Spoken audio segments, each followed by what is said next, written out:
It was one of those curious college campus nights in the spring that almost feels like a speed dating event. You know, the type of night that you find yourself at some random party in some new acquaintance's dorm room. The type of night where you get the pleasure of speaking with people whom you might normally overlook or reject only because you don't know them. And well, she was just mingling at some small gathering, and then all of a sudden, Psycho, after she had noticed him staring, says, seemingly out of nowhere, "You know who you remind me of?"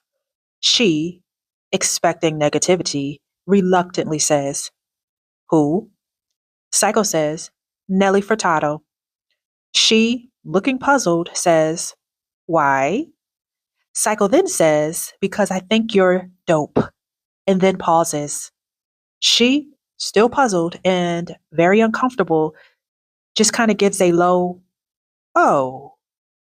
Now, she wasn't trying to be rude. She just didn't understand how this type of compliment was being given to her. I mean, she had heard some interesting things about herself in the past, good and bad, but dope was never one of them.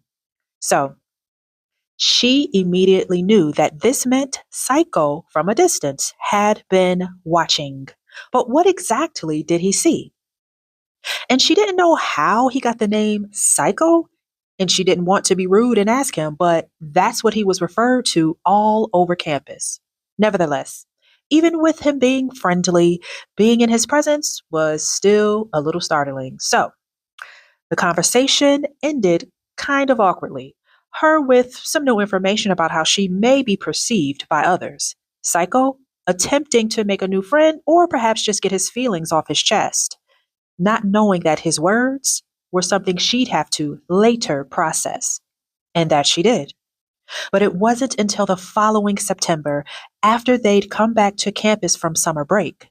She hadn't seen Psycho since the incident, and she would never see him again because it was told to her that Psycho had apparently decided to take his own existence away.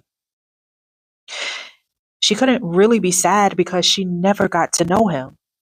But she was shocked, wondering what he was all about, wondering what made him make his own world stop. And the person who told her spoke about him with disdain, shaming what Psycho did, saying he didn't respect it.